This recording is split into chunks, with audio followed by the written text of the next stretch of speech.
Oke, Assalamualaikum warahmatullahi wabarakatuh. Perkenalkan, nama saya Muhammad Razan Azikri dari kelas SIREK 5C Indralaya dengan NIM 09031181924006.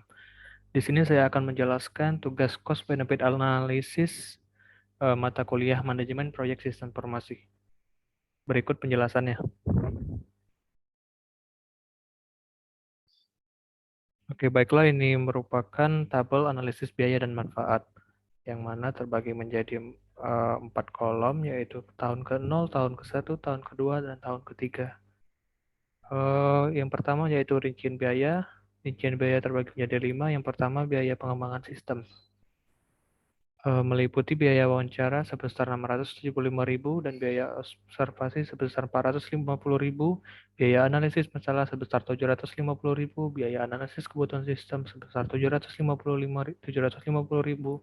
dan analisis keputusan sebesar 875.000. Selanjutnya, biaya desain sistem meliputi biaya perancangan sistem sebesar 3 juta dan biaya implementasi dan uji coba meliputi biaya implementasi sistem sebesar 8.725.000 dan biaya uji coba sistem sebesar 600.000. Selanjutnya yaitu biaya instalasi sistem meliputi biaya instalasi sistem 200.000 dan biaya pelatihan user sebesar 350.000 dan biaya pemeliharaan pada tahun ke-1 yaitu 1 juta dan tahun kedua 1.200.000 dan tahun ketiga 1.500.000. Selanjutnya total biaya pada tahun ke-0 yaitu 16.375.000, tahun ke-1 1 juta, tahun kedua 1.200.000 dan tahun ketiga 1.500.000. Selanjutnya yaitu rincian manfaat terbagi menjadi 2, yaitu manfaat berwujud meliputi pengurangan biaya operasional pada tahun ke-1 sebesar 200.000, pada tahun kedua sebesar 500.000 dan pada tahun ketiga 1 juta. Selanjutnya pengurangan biaya karena kelalaian pada tahun ke-1 500.000, pada tahun kedua 700.000, pada tahun ketiga 100 juta. Yang selanjutnya peningkatan efisiensi pada tahun ke-1 200.000, pada tahun kedua 500.000 dan pada tahun ketiga 1 juta. Sehingga total manfaat berwujud pada tahun ke-1 900.000, pada tahun kedua 1.700.000, pada tahun ketiga 3 juta. Selanjutnya manfaat tak berwujud meliputi peningkatan nama baik kepada pelanggan pada tahun ke-1 1.200.000, pada tahun kedua 1.500.000 dan pada tahun ketiga 1.800.000. Selanjutnya peningkatan moral staf perusahaan 1.200.000 pada tahun ke-1, 1.500.000 pada tahun kedua dan 2 juta pada tahun ketiga. Peningkatan kepuasan kerja staf 800.000 pada tahun pertama, 1.200.000 pada tahun kedua dan 2 juta pada tahun ketiga. Selanjutnya peningkatan pelayanan kepada pelanggan 1.500.000 pada tahun pertama, 1.800.000 pada tahun kedua dan 2 juta pada tahun ketiga. Peningkatan pengambilan keputusan 1.500.000 pada tahun pertama, 2 juta pada tahun kedua dan 3 juta pada tahun ketiga, sehingga total manfaat tak berwujud yang pada tahun pertama yaitu 6.200.000, pada tahun kedua 8 juta, pada tahun ketiga 10.800.000. Dan total manfaatnya yang tahun pertama yaitu 7.100.000 dan tahun kedua 9.700.000 dan tahun ketiga 13.800.000. Proses atau selisih TM dan TB pada tahun pertama yaitu 6.100.000, pada tahun kedua 8.500.000 dan pada tahun ketiga 12.300.000. Selanjutnya adalah analisis payback period. Perhitungan analisis payback period ini sebagai berikut. Total biaya pengadaan sistem pada tahun ke-0 sama dengan 16.375.000 dan proses pada tahun ke-1 atau tahun pertama 6.100.000 sehingga jika dikurang biayanya sebesar 10.275.000 dan pada tahun kedua 10.275.000 dikurang 8.500.000 sehingga jumlahnya sisa biaya sistem pada tahun kedua 1.775.000 sehingga sisanya 1.775.000 dibagi 12.300 dikali 1 tahun sama dengan 0,14 tahun. Sehingga payback period sudah didapat dicapai pada tahun kedua. Adapun secara detailnya adalah 2,14 tahun. Karena pada tahun kedua tidak bisa dikurangi lagi. Dari fakta tadi dapat disimpulkan bahwasannya yang ditanamkan pada rancangan sistem ini akan mencapai titik impas atau break-even point pada tahun 2,14 tahun, yang berarti pada tahun ketiga perusahaan mulai mendapat keuntungan dari sistem tersebut. Selanjutnya adalah analisis return on investment atau ROI. Dengan metode ini, maka presentasi manfaat yang dihasilkan oleh sistem tersebut dapat dibandingkan dengan biaya yang dikeluarkan untuk pengadaan sistem tersebut. Adapun perhitungan ROI sistem adalah yang pertama biaya pengadaan sistem tahun ke-0 sebesar 6.375.000 ditambah biaya perawatan sistem tahun ke-1 1 juta dan ditambah biaya perawatan sistem tahun kedua 1.200.000 ditambah biaya perawatan sistem tahun ketiga sebesar 1.500.000 sehingga total biayanya yaitu 20.075.000. Sedangkan total keuntungan yang didapat adalah sebagai berikut. Total manfaat pada tahun pertama tadi 7.100.000, total manfaat pada tahun kedua 9.700.000 dan total manfaat tahun ketiga sebesar 13.800.000. Sedangkan total keuntungan yang didapat adalah sebagai berikut. Total manfaat pada tahun pertama yaitu 7.100.000, total manfaat pada tahun kedua sebesar 9.700.000, dan total manfaat pada tahun ketiga sebesar 13.800.000.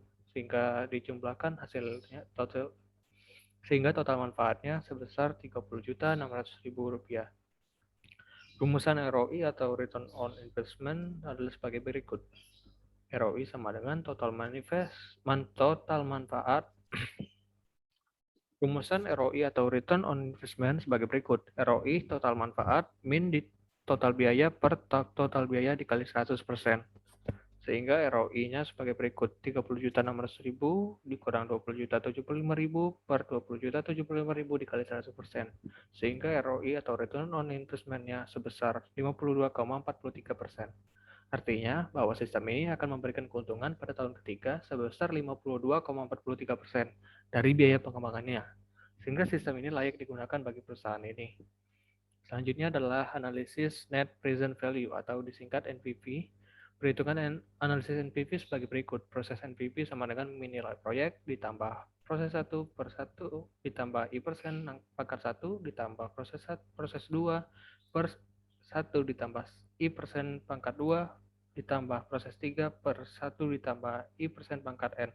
Apabila diaplikasikan pada sistem ini dengan tingkat bunga diskonto 15% per tahunnya, maka NPV sama dengan min 16.375.000 ditambah 6.100.000 per 1 ditambah 0,15 pangkat 1 ditambah 8.500.000 per 1 ditambah 0,15 pangkat 2 ditambah 12.300 per 1 ditambah 0,15 pangkat 3, sehingga NPV yang didapatkan sebagai berikut. Min 16.375.000 ditambah 19.819.000 18,7, sehingga NPV yang didapatkan yaitu 3.444.18,7. Dari hasil perhitungan di atas dapat disimpulkan bahwasannya jumlah keuntungan yang diterima sekarang oleh perusahaan pada tahun ketiga apabila sistem ini diterapkan adalah sebesar 3.444.18,7 rupiah, atau NPV lebih besar dari 0, maka proyek tersebut layak dilaksanakan. Selanjutnya yang keempat yaitu metode tingkat pengembalian internal atau IRR. Metode ini mencari tingkat bunga yang menjadikan jumlah sekarang dari tiap-tiap proses yang didiskontokan dengan tingkat bunga tersebut sama besarnya dengan nilai sekarang. Misalnya I1 sama dengan 15%, maka NPV 1-nya tadi 3.444.18,7 dan nilai NPV positif.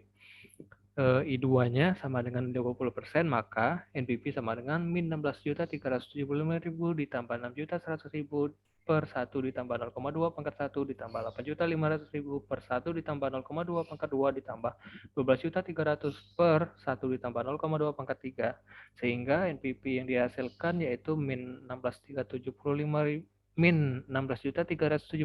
ditambah 18.104.166,7, sehingga NPV yang dihasilkan adalah 1.729.166,7 dan nilai NPV positif. Maka IRR-nya itu sebagai berikut. 15% ditambah 20% bid 15%, dikali 3.444.018,7 per NPP 1 dikurang NPP 2. Hingga sebagai berikut, IRR sama dengan 15% ditambah 5% dikali 3.444.018,7 per 3.444.018,7 min 1.729.166,7 sehingga IRR yang didapatkan yaitu 15% ditambah 10,4% sama dengan 23,04%. Sehingga IRR-nya itu 23,04%. Artinya proyek ini akan menghasilkan keuntungan dengan tingkat bunga 23,04% per tahun. Apabila tingkat bunga pengembalian rate of return yang diinginkan 15% per tahun, maka IRR lebih besar 15%. Dengan kata lain, proyek ini dapat diterima.